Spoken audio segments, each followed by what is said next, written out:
Okay, let's get this started. Hello, Sticks. Hello. How are you doing today? I'm doing quite well. Oh, well, let's just get straight to it. You haven't been streaming long, have you? Only a couple No, I months? have not. It's now that this week is over, it is officially 1 month and 2 weeks into streaming. 1.5 months. Wow, you've grown really fast. I have it's kind of nervous or nerve-wracking in a weird way, but it's also relieving at the exact same time. Yeah, because you've already accomplished what was intended as your end of summer goal of 500 followers, I believe.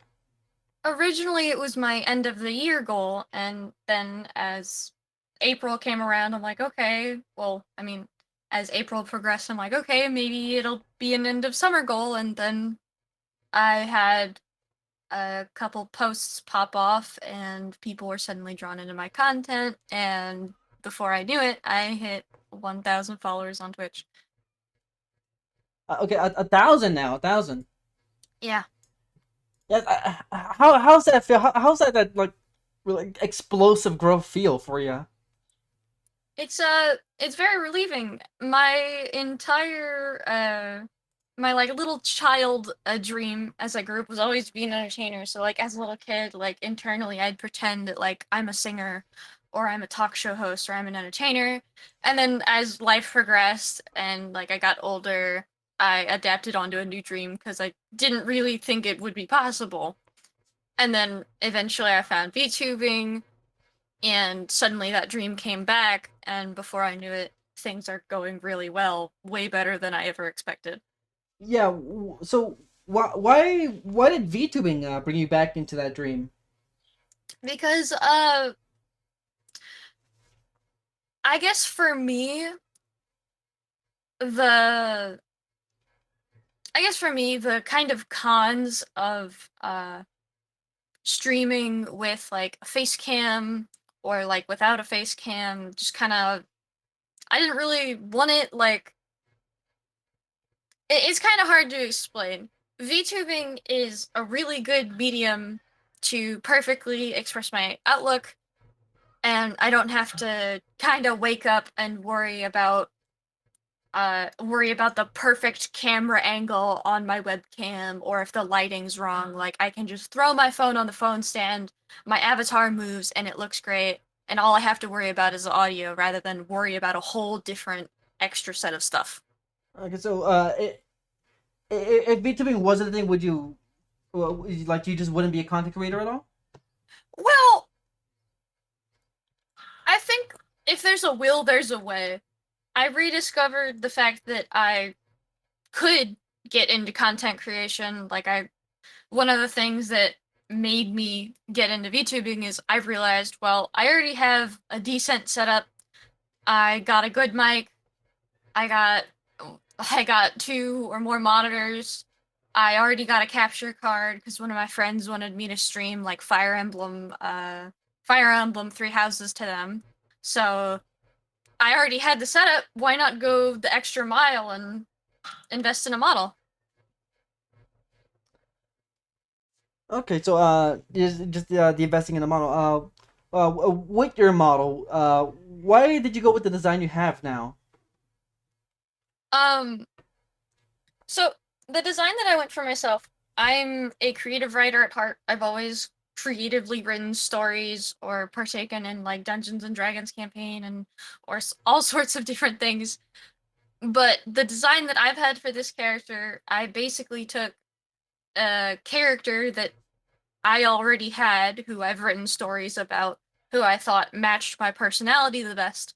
So I just took their design. They were a demon with typically short purple hair, kind of pointy ears, short stature, and then I just turned them into a VTuber design. I just kind of went through the process of just adding little details that would give little sparks to the model instead of a standard character design because typical character design is different than VTuber model design. Do you think that? I would think though. I'm not an artist or anything, or even a rigger for that matter. Uh, but in terms of like, I guess character design, you can have very effective character design without having all of the effective stuff that makes like regular VTuber model works. I guess you could say you could compare a VTuber model that was directly turned into a VTuber model from a standard design, or a character design that was specifically made with the intent to be a VTuber design, and you could immediately spot which is which. One is off VTuber designs are often a lot more complex. They have distinct themes. So like for example, my theme that I have going on is like greed demon. So like I have all the demonic features, and then I also have all the dice and the diamond shapes along my model that combine to make like a specific thing. Like that's very common in VTuber design. Yeah, yeah, you're right. Yeah, like going with like a specific theme. So with your theme, with the dice, all that, um, what's the whole like, mm, not method, but like, what's the whole idea behind that? The whole greed demon. Well, um, I guess it was kind of just what fit the character, my personality, and what I was interested to do on stream. So, as I mentioned before, I'm very passionate about Dungeons and Dragons, and I'm trying to figure out some fun stuff to do involving like viewers and like stream and like one shots or campaigns. Like I'm currently writing my own campaign, or at least attempting to. Are you a So, DM? uh, I've unfortunately never had a good shot at being a DM, but I've tried in the past. Yeah, I've DM'd before, and I've always wanted to play, but it's always the case of, oh, schedules don't match up, stuff like that. So Yeah, that's the biggest con of trying to play Dungeons and Dragons. if only it wasn't an adult that needed to have a job and pay bills. Yeah, I 100% agree. So going back to you deciding to be a VTuber, was Twitch your only like option, or did you consider like doing it on YouTube and all or stuff like that?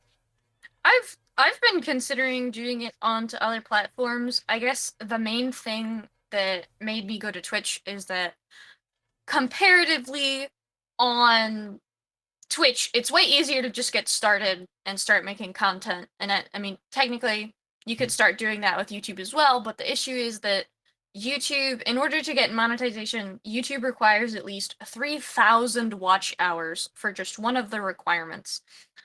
So that's quite difficult, and it's just compared to Twitch, getting like the idea of monetization is just a lot easier than it is on YouTube. So I thought if I'm going to stick to one streaming platform for now, I might as well go with Twitch. And then as I slowly build up content with clips and videos, I can eventually work my way towards YouTube.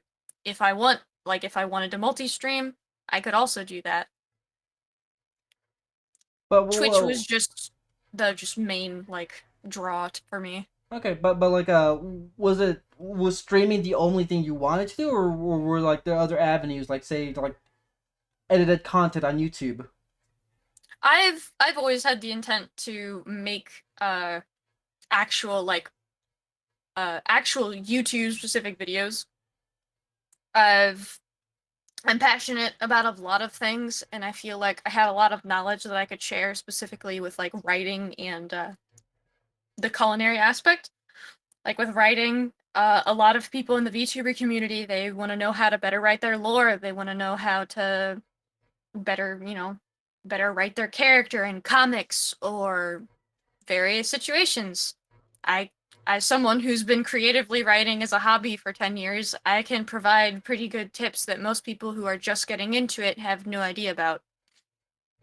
On the other side, I've always wanted to make like I guess, an easy. Sorry. I've always wanted to make like a set of videos that's like an easy introduction for people to get into cooking because recently, as I've gotten older, I've kind of looked at my friends compared to me and realized that because they didn't grow up with my kind of parents who actively taught me how to cook, showed me the ropes right away. Some of my friends still don't know how to fry an egg, and I thought, if I have friends who are like this, surely there's people out there who could use some friendly advice on how to fry an egg or how to effectively make mac and cheese without burning it in the pot. Like, an egg's easy. You just put it on there and just wait. You'd be shocked how many people don't know how to actually properly fry an egg or how to make it taste better. Like, you don't even gotta flip it or anything. You like put it on there, wait a little bit, add salt, pepper, and wait a bit more, and you're done. That's You'd think it would be that easy. like that. That's like the most like simple way to make an egg. There's other ways to make an egg. There are easy ways, but like a lot of the complaints that I guess my friends have just thrown out into the air is that like they make food, but they're still kind of disappointed that it didn't turn out better. And then I say, "Hey, well, did you put salt on it? Did you throw like a little pinch of salt on it? What about like a little fresh pepper?" And they're just like, "You know what? I didn't think of that." And to me, who has been cooking my entire life, I again figure, well, maybe all someone needs is a 5 or 2 minute video on how to properly cook a really great egg. Yeah, because like with my cooking experiences, I mostly just learned by like watching my parents. So like, oh, okay, they do this, or they do that, or like watching, like not even specifically watching cooking tutorials, but just like watching videos of like people cooking. Or like, okay, yeah, that makes sense. Yeah, I'll do that next time I try cooking. And I've seen some of your cooking. It looks wonderful. It looks delicious. I would love to eat some of it. Thank you, thank you. And Uh, you basically doing it all your life, right? Have you done yeah, any cooking content yet? I haven't done any cooking content yet. With the way that my kitchen is structured, it would be very odd to do a cooking stream, and I'm trying to figure out with like, if I'm gonna do a cooking stream, I want to make sure that it isn't some of the most scuffed content you can consume, because I know that if I immediately jump into it with a camera and I just start streaming, uh, it's not gonna go great because I'm gonna be frazzled. I didn't organize myself. I cook in a very particular way. Like I kind of focus, I kind of zone in. So I guess just turning on the camera and starting a cooking stream, even for something simple, who knows? It could go really bad. It could be really funny. It could be the most scuffed content in the world you will ever see. But It'd probably be easier to do like just record it and then edit it and like, add commentary yeah, afterwards. yeah. Put it up A on lot of YouTube. people have been asking me for a baking stream, and I'm just like, I'm just like, it's gonna be such a mess. I'm trying to figure it out. You know, prepare for that, but like don't worry too much. Yeah, yeah. Like realistically, you can do it whenever you want. Mm-hmm. Like it doesn't have to be soon. It doesn't. It doesn't. I personally, I prefer to tackle things with a plan. Obviously, I can go with the flow and I can handle things as they come, but when it comes to streaming, I would prefer to have a plan ahead of time rather than just throw things at the wind, especially with a stream or a type of content that I have yet to do before. Yeah, definitely. So, I want to stay on on a cooking a little bit. Are there any particular dishes you like making? Uh, it's hard to say. I have a lot of dishes that I grew up making, that I directly learned from my parents. That it was like some of the first dishes or like recipes that I ever made on my own. That wasn't just mac and cheese out of the box. So I think a personal favorite for me is it's something called cucumber salad. Uh and basically what it is it's just very thinly sliced cucumbers, salted and then patted dry so the moisture gets drawn out of it a little bit so it's kind of a nice like crisp crunch. And then there's a light like kind of creamy dressing thrown over the top, primarily with dill and red onion. That's definitely not something I've never eaten myself. Yeah, I haven't met a single person who's actually eaten it outside of me and my family. Yeah, you're from the Midwest, so like, is that like a I am. localized dish? It's not really a localized dish, to be honest. I don't even know where the origins came from. I think it's just kind of another form of just like air quotes salad. Yeah, It's just a vegetable with a dressing. like potato salad. Yeah, that's a very Midwestern thing. Salads. Miss. Salads that aren't really salads. Now, are there any like out there stuff you've made? Oh God. Maybe some one Okay. offs. So in my area, it's first of all, I can't, I actually talk about this a lot on stream. Uh I have eaten a lot of foreign things in life, so like I've had a lot of foreign meats like rabbit, squirrel, raccoon. I've had a lot of that stuff, but Ah, like common dishes that game. I make, I eat a lot of liver, because me and my family really like the taste of it. And I think about 2 weeks ago, I made something called tripe soup. And in case most people don't know, tripe is stomach lining, Okay, yeah. which is very very out there for most people, at least in my area. Yeah, I've had that. Have you ever had tongue? I have had them. It's pretty good, but the texture's a bit off for me. The texture's a bit off, but I feel like once you get outside of standard like slabs of meat, the textures change pretty quickly. Like with tongue and liver and all sorts of different organs or tripe, like the textures are all different. They're not similar at all. Oh yeah, yeah. Well, like I've had liver. I'm not too keen on it on the flavor. Texture wise, I'm perfectly fine with it. Have you ever had turkey tail? I actually haven't. I think the only thing of a turkey I've ever eaten is just like a simple turkey breast or like the Thanksgiving turkey. When turkey tail, it's very fatty. Actual meat to fat ratio is like pretty skewed on the fat side. Oh, okay. Over here, if you go to a restaurant over here where I live, I'm in the Southwest for reference. I'm in Oh, Texas. okay. Okay, that gives me a good idea. So we have these things called tortas. They're just a type of sandwich basically. We have a torta de colita de pavo, just a turkey tail sandwich with a avocado, some type of cheese, lettuce, and all that. Amazing sandwich. I always It get it. sounds great. I always get. They serve it at at the college campus. It's great. So I'm all for trying new things. I will never not try something before I start to like go to bash it. So like mhm. I'm never gonna say I don't like something because I haven't tried it yet and it seems weird to me, quote unquote.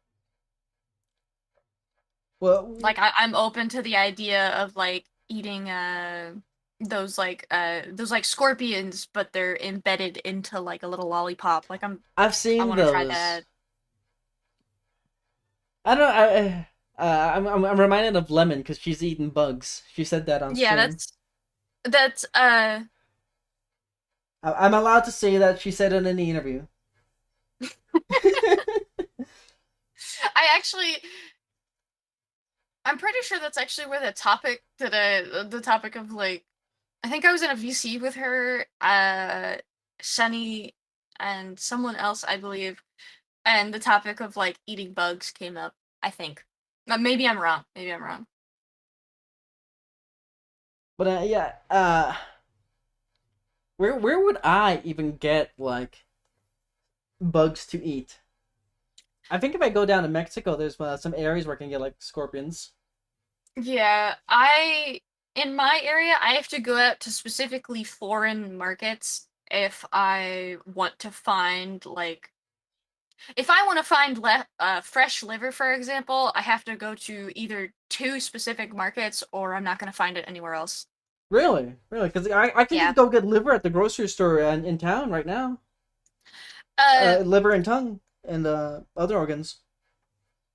yeah. In I have to go to like the markets that I'm talking about, like they either one of them caters specifically. It's actually called Pan Asia. It's like it's a large, like a super large store that, and it's a, I believe it's a franchise, so it's kind of like all over in different places, and it caters specifically to like the Asian side of the world. So it's not just like Japanese or Chinese, but it features Midwestern and African ingredients as well. Oh, And then there's also another one that's much smaller, but it's kind of like that. But if I go out specifically looking for liver at like a Walmart or like an Aldi's, for example, the only thing I'm going to find is the thinnest slice of liver that just falls apart, and it's basically like frying little nuggets at that point. yeah, It's yeah. not like an actual thing of liver. Like yeah, like I can go out right now and get an entire tongue. I wish. Uh, have you ever? Do you have that thing where you look at a food and it just like doesn't look good? Like it could be good, it could be delicious, but like just visually you don't like it. Have you ever like had that? I have had that. I Despite my open-mindedness, I used to be a horrible picky eater as a kid. Like it would be so bad that I'd see black specks in my mac and cheese and I'd start to cry and say, "Dad, why did you put the spicy stuff in my mac and cheese?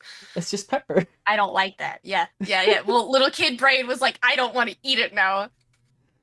There's Uh, mysterious black objects in my mac and cheese. it's ruined. Why did you put dirt in my mac and cheese, Dad?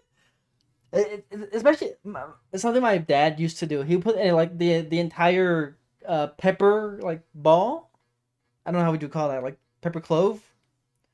Like he'll put those into the mac Oh, and cheese, like but before you crush it. whole peppercorns? Yeah, whole peppercorns. He put whole peppercorns in the mac and cheese. I'm like, what is this? What is this crunchy What is this crunchy thing that makes me sneeze? What is this crunchy object in my creamy cheesy masterpiece? God, I haven't had mac and cheese in my God, I don't know. I recently had Velveeta mac and cheese the other day because I was just casually out shopping and I'm just like, I haven't had good mac and cheese in years. And it brought me a lot of childhood joy Is that eating like some just mac and cheese. is that like is that your comfort food? No, I have a lot of different comfort foods that are a bit bizarre. One of them, for example, it's called Braunschweiger. It's basically liver paste. It's more of a like European thing. Yeah, It's it sounds German. Yeah, yeah. And it's basically just liver and a couple of other things, some seasoning, maybe like an onion or so, and it's turned into just like a small like dip like log of meat paste. But my grandma introduced me to it and I like the flavor and I just smear it on saltines and it makes me really happy. Ooh, nice. I think my mom used to make was scrambled eggs and chopped up hot dogs, like fried up, and that was really good. I would always put a ketchup on it. It was really good. If I had to go with a dish that like my parents specifically made that brought me like childhood joy, it would definitely be something called pigs in a blanket. Oh yeah, Uh, yeah, little mini hot dogs wrapped in bread.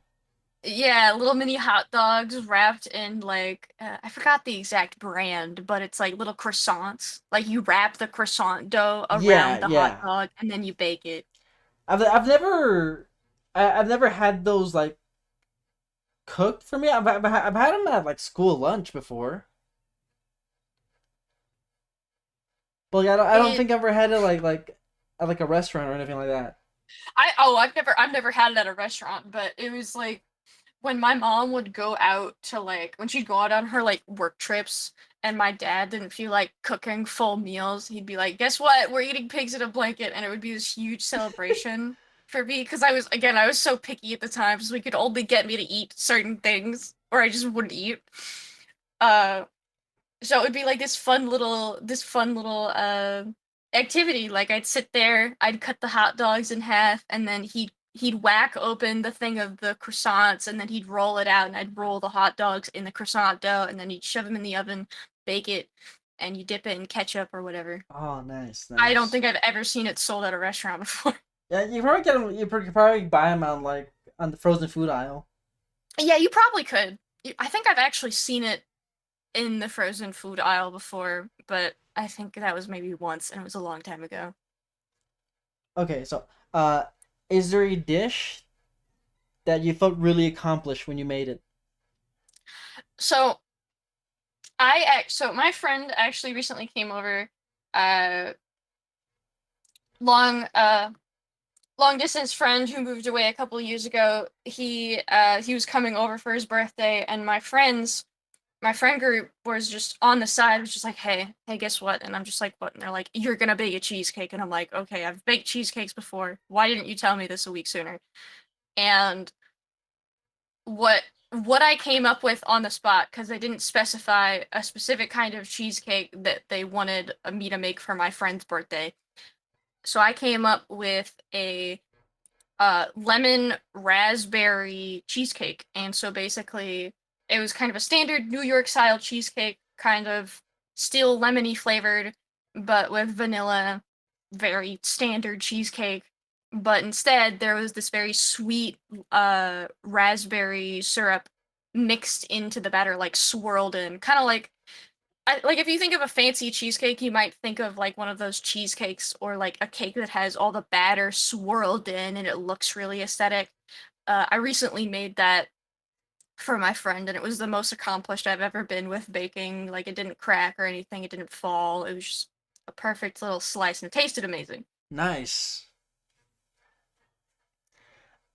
A funny thing about cheesecake, I used to be a picky eater like you, and I never even like had tasted cheesecake. At the time, I never had tasted cheesecake, and I just thought, well, I know what cheese tastes like. I know what cake tastes like. I don't think I would like these two flavors mixed.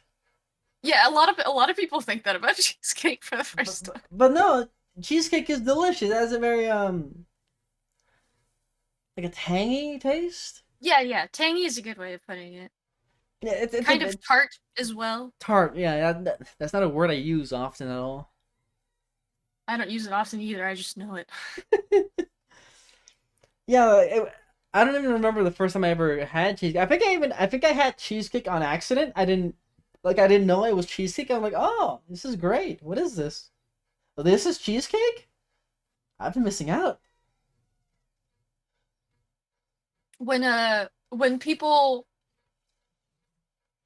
people when like you as you said like I know what a cheese I know what a block of cheese is. I know what a cake is.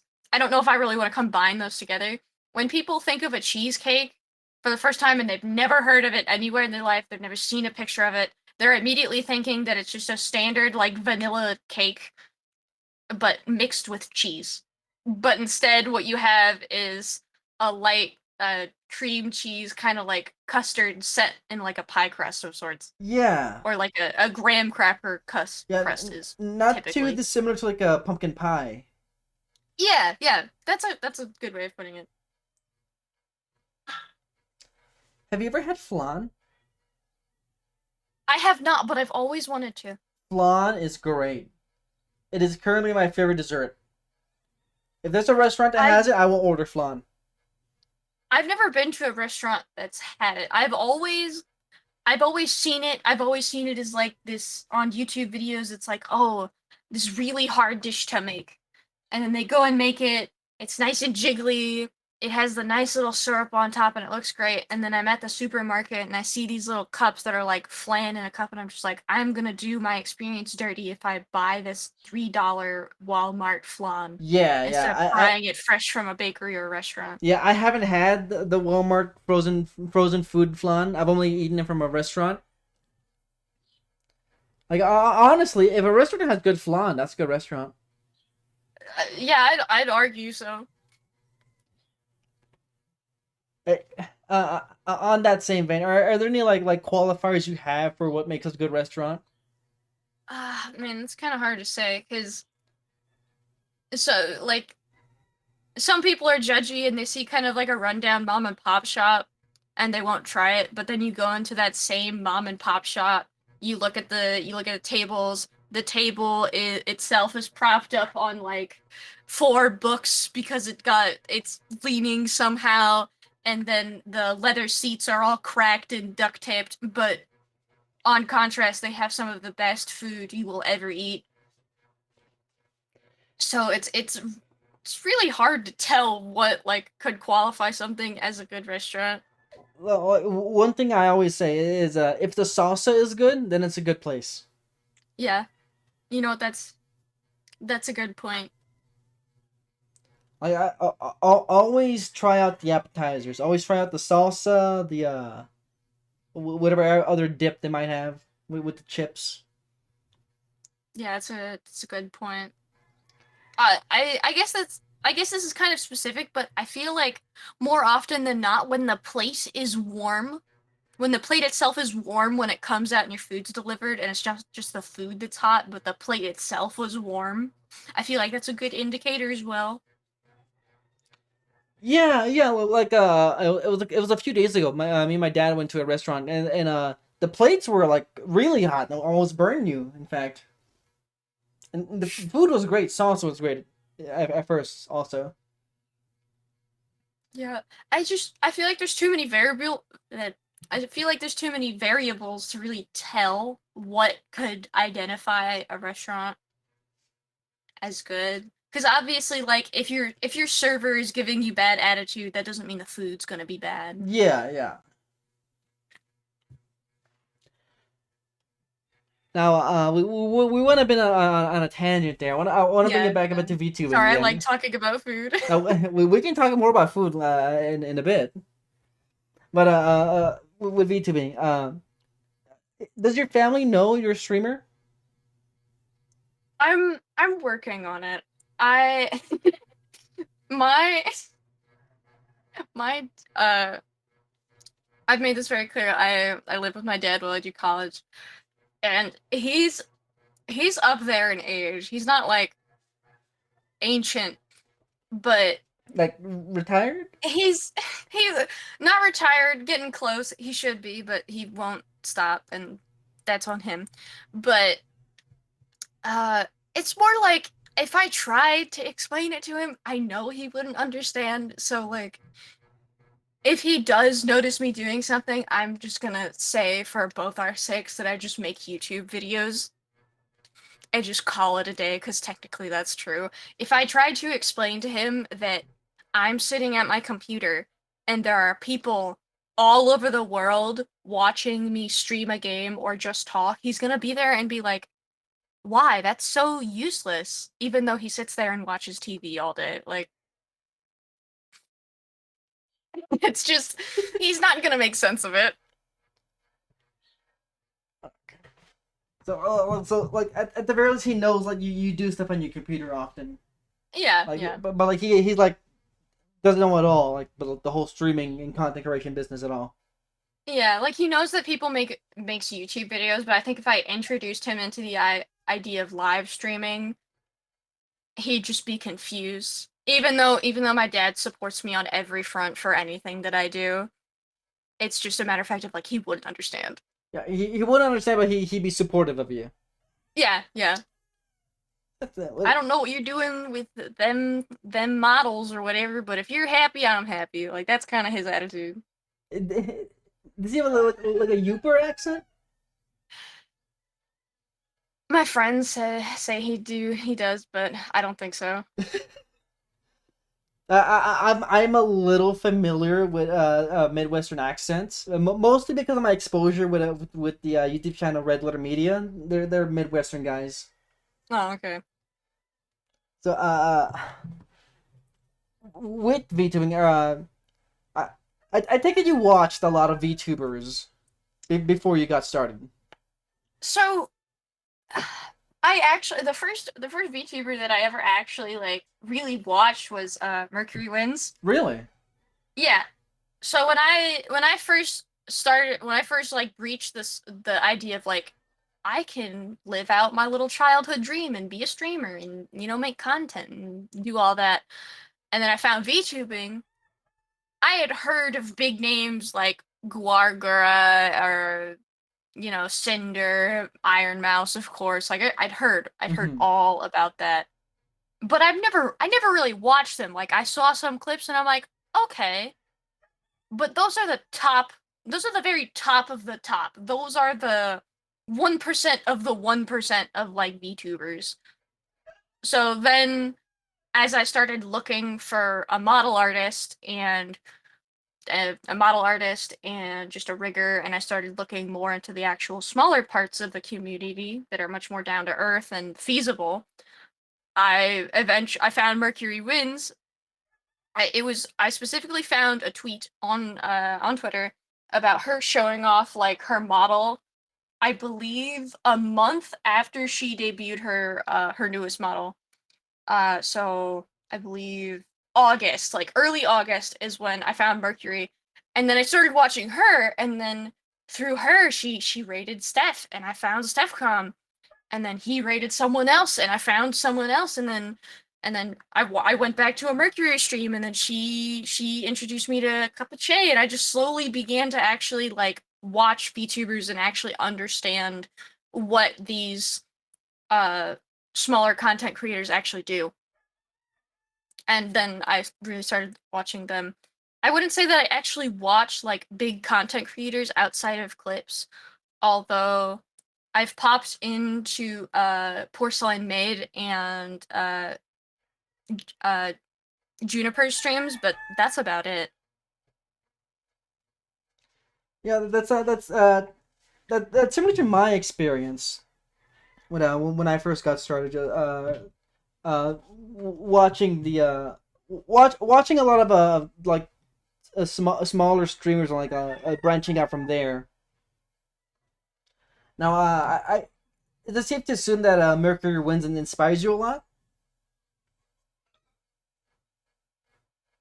I would so I don't want this. I'm gonna word myself very carefully. She 100% inspires me because she was one of the first like content creators that I ever uh like came across in the VTubing sphere, and I actually sat down and watched, and I was kind of enamored by the whole VTubing aspect. And then she's an amazing content creator. She's really funny, all that jazz. But in the VTubing sphere, like if I say inspired by, it kind of gets taken out of context a bit, and they start thinking like Oshis or whatever that term is. Yeah, yeah, Uh, that's a whole like I don't even know what that means. Like I'm completely detached from like the idol yeah, inspirations that VTubing has taken. yeah. She Mercury certainly yeah, Oshi equals idol.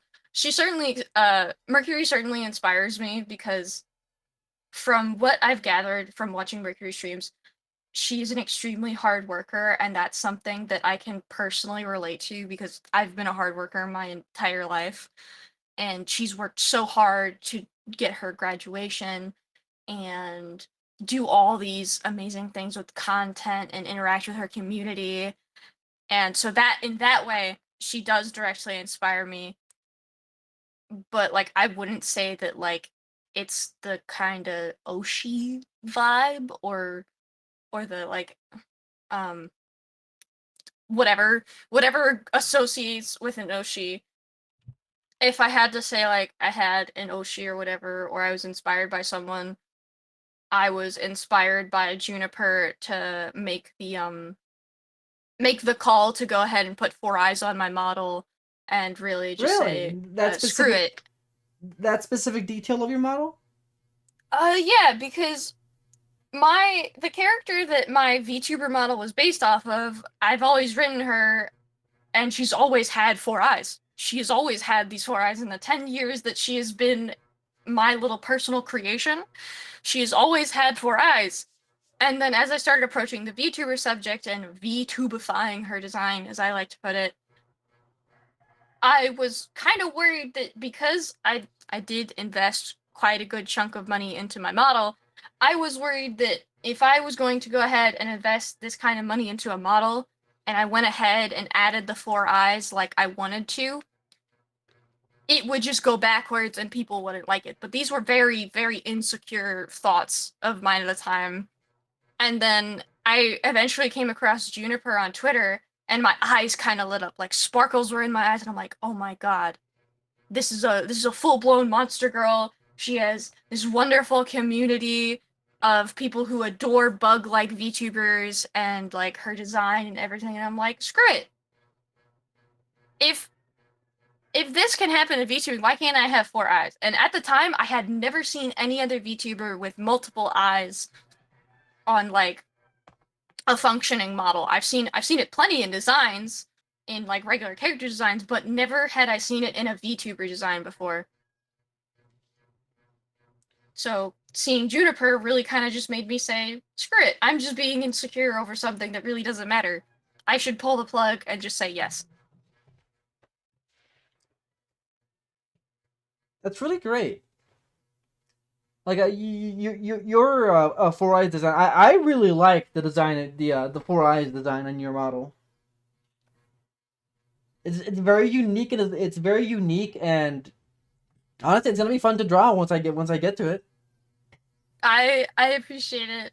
One thing that I've found funny is when people like find my design, and most of the time it's a lot of like same comments like, wow, that's really cool, that's unique. And then some people will comment like, why aren't the lower set of eyes bigger? Why aren't they the bottom, like why aren't the bottom set of eyes bigger, or why are they a different shape than the main eyes? And it kind of makes me chuckle because I had gone through, I don't know, 40 different like variations of shapes and placements on how it would look on her face when I designed the ThatStyx VTuber concept. And I had finally, the one that I currently have now is the one that worked because the smaller set of eyes don't take up too much space on the face, but they also give enough expressiveness by being a different shape. So I don't know, I kind of find that funny. Yeah, I can imagine it'd be a bit tricky when it comes to rigging the model. Yeah, that was absolutely another part of it. I had to think about how the second pair of eyes would function on the actual model. Like, would just having an exact copy of the main set of eyes, would that work with the model? Would that work with the movement? Would it look weird? Would it look funky? And every time I tried to draw it in different perspectives, it always looked weird. So then I had to rewrite the shapes. I had to change it up. I had to make it look different. And eventually, I came across this. Well, I think it looks great. Thank you. Now, you've already accomplished a lot of goals that you've set out for yourself. A lot sooner than you expected. A lot sooner than you expected. Yeah. Have you set any new goals for yourself?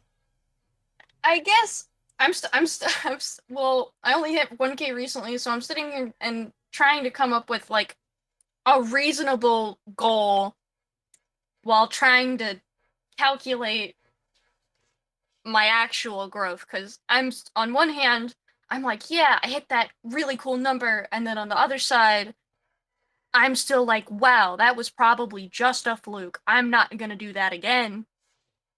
But the actual numbers are saying different, and so I don't want to set a goal that's too high for myself and be disappointed in the end, but I also don't want to be like, hey guys, I broke another milestone that I didn't think I would make because I didn't recognize the growth that I actually had. It happened again. Yeah, I don't want to be like, guys, it happened again.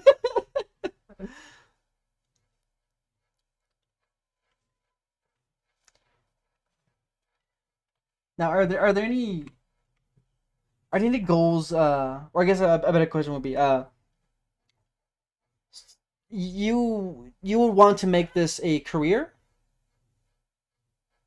If I can make this a fully functioning career where I don't have to work an extra job and I can just express my creativity fully by streaming and content creation and all sorts of that, uh, I would be extremely overjoyed. However, I do recognize that it's pretty difficult to get there.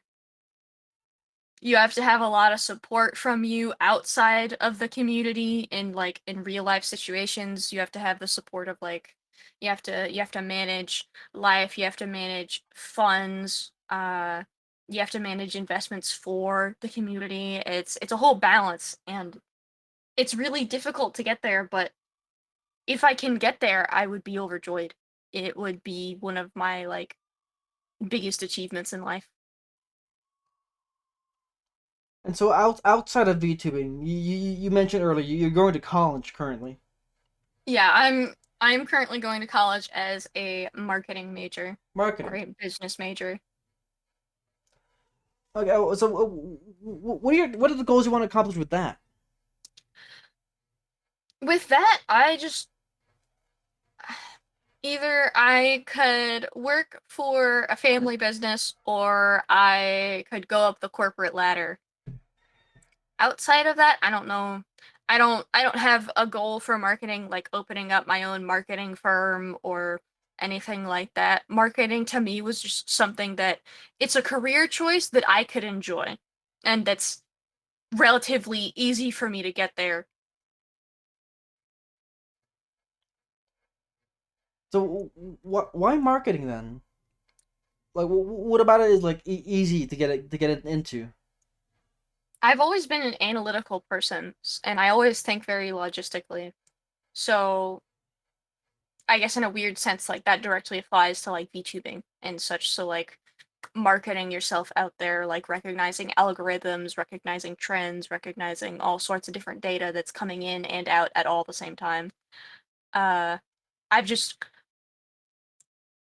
I took a ton of different graphic design and marketing classes in high school, and it always came super easy to me. I never found the work boring. I never found it like I never felt like it dragged on. It was just the same thing over and over again, like how certain subjects might feel. And so I figured, if I can enjoy it, I it's a very valid career path. Why not do it? And currently with college, how close are you to graduating? Uh, I am. I'm only about a year and a half into it, so I've got a ways to go to get Okay, my 4-year degree. okay, But okay. So early into your bachelor's program. yeah, Do you think it will? Do you think this career path would interfere with VTubing? I think with the support system that I have in life, uh, I'm able to do like online courses and stuff like that for my first 2 years, and that's gone great. I've had the full support of my family and my father.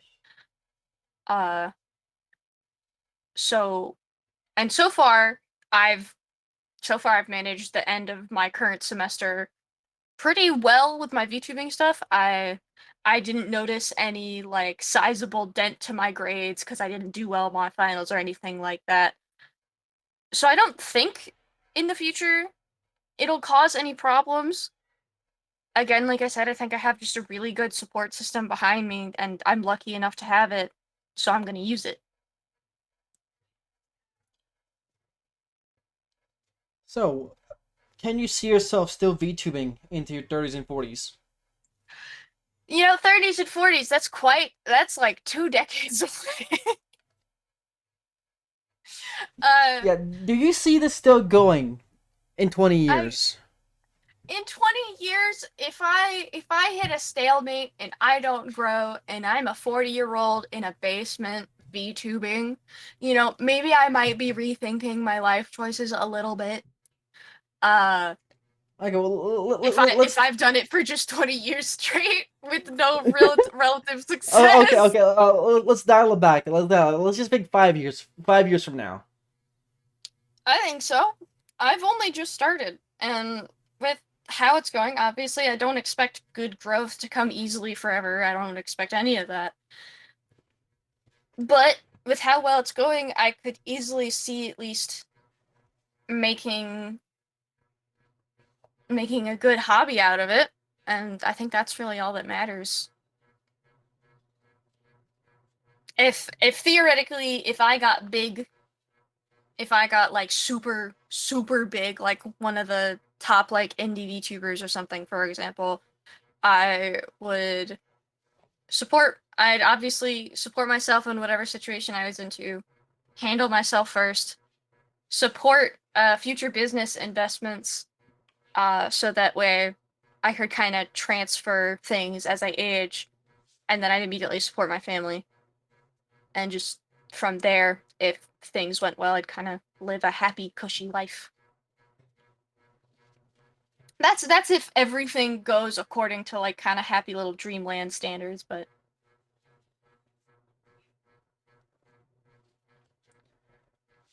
You can never be so sure yeah. with content creation. Now, It's always going to be filled with ups and downs. yeah, yeah, definitely. Like I like currently, I feel like I'm in an up. I'm not. I don't think I'm prepared for any upcoming downs. You know what? That's okay. It's I think it's perfectly acceptable for content creators to ride the high that they're on after a certain amount of time where they feel like they've been in a down period. I see no reason in celebrating something that you can clearly see is happening. That's good. That's good. Now, I want to go back to cooking a little bit. All right. Is there any dish that you haven't made yet that you really want to make?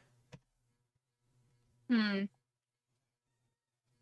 I guess currently my friend brought this to me the other day. I want to make carrot cake. Carrot cake? Yeah, carrot cake. Huh. I've I've done a lot in the cooking sphere. Like I've cooked full blown dinners. I've cooked full blown dinners for myself, for friends, for family, of varying meals, all like marinated meats. I've been taught how to smoke meat. I've smoked fish and like all I have chicken wings, like all sorts of stuff. I've baked cupcakes, blueberry muffins, cheesecake. I make banana bread regularly. I make fresh pasta on my own, but I have never made a cheese. I've never made a carrot cake before. Banana bread seems to be a regular go-to because I have a friend he bakes regularly. Very often he makes banana bread. It's it's really good.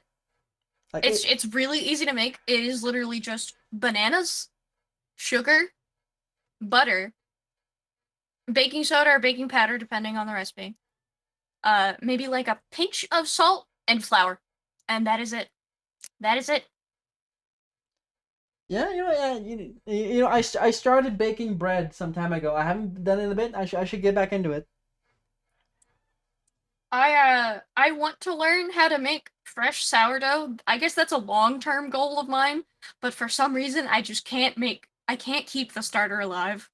It won't ferment, it won't do what it's supposed to do. I I mean, don't the starter that's like yeast, right? So the for certain breads, so like obviously for banana bread you don't need what is called a starter, but for uh like standard like rye bread or sourdough or like marble, uh what you typically use to get it started is you'll make a what is called a starter, and it's basically just yeast kept alive in a jar. You feed it, you let it ferment, and then you take a chunk of it, you put it in your whatever recipe you're using, and that acts as your yeast, as your riser, as your fermentation or whatever the process is, and then you go back and you replenish the starter that you took. And starters is kind of like a baker's best friend. There are some families who have 100-year-old starters that have been kept alive throughout the generations, and it's it's it's it's it's needlessly complicated for bread. Okay, yeah, okay, because I have dry active yeast in the fridge, so like I would have to like put it in a jar and keep it alive. You said? So, in order to make a starter, you have to have a very specific amount of water, a very specific amount of like dry active yeast, and a very specific amount of flour. And if you don't have that specific that specific amount of all those different ingredients, uh, it won't rise, it won't ferment, it won't come alive, because technically a starter is actually just a living organism in a jar. That wasn't a joke. Yeah, like It's it's just a fungus, yeast right? in a jar. Yeah, I believe it's a fungus, and if it isn't, I don't know what the hell it is. Uh, but yeah, it's needlessly complicated. You have to keep it alive, or you have to go out of your way to deactivate it. You have to feed it like a pet for bread. You have to feed a thing for bread. That doesn't make sense, does it?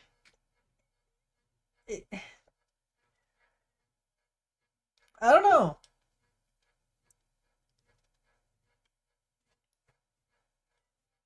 Like I the reason that the reason that I tried baking sourdough in the first place is because one, it's my favorite bread, but two, a couple years ago, my dad specifically got me a bread making book Oh. with the intent of like, Happy Christmas. I want you to make sourdough bread for me, please. Ah, okay, okay. Because same thing of how I got started with making cheesecakes. My dad was like, "We're gonna make a cheesecake," and then from here on out, since you know how to make cheesecakes and you like a cheesecake, you're gonna want to make it for yourself, and therefore I get cheesecake. Ah. So he kind of tricked me into doing free labor. Same with the bread. It Like, has been a very frustrating like situation. sometimes free labor is fun. Yeah. Yeah, but I explained him how a starter works, and I just watched the puzzle pieces trying to put together on his face, and he couldn't understand it. It sounds like I'm talking about a science project, I and mean, it is. yeah, you are. It is. What were the old bread masters cooking? I don't know. They had they had ancient ye old yeast that was found under a rock somewhere, and it's been kept alive in France. I don't know. Oh, There are some people who in the world who do actually have like 2,000-year-old yeast or like like what? 500-year-old yeast. Like what? Like 2,000-year-old yeast? Like that yeast was around when Jesus was around. Oh, actually, speaking of that, someone specifically made it was either a sandwich or someone specifically made a loaf of bread using like 2,000-year-old wheat or 2,000-year-old flour, 2,000-year-old yeast, 2,000-year-old water. Like they combined all these ancient ingredients that someone dug up from an archaeology site and turned it into a modern day loaf.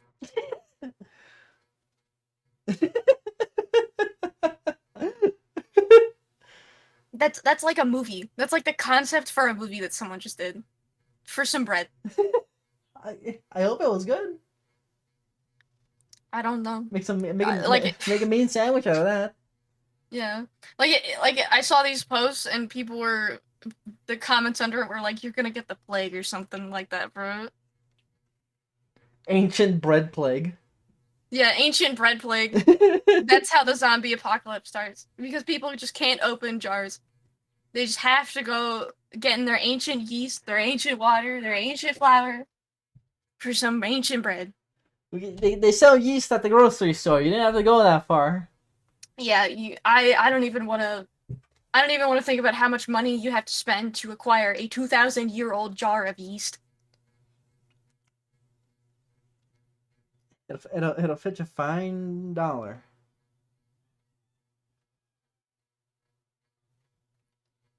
We You got some could just we call got me an some ancient yeast yeah demon. some slander in the chat right now. Ancient yeast demon. You know what? Fair enough. I'll make that into my persona. New model upcoming. I'm just a bubbling monster of yeast. the Styx yeast infection variant.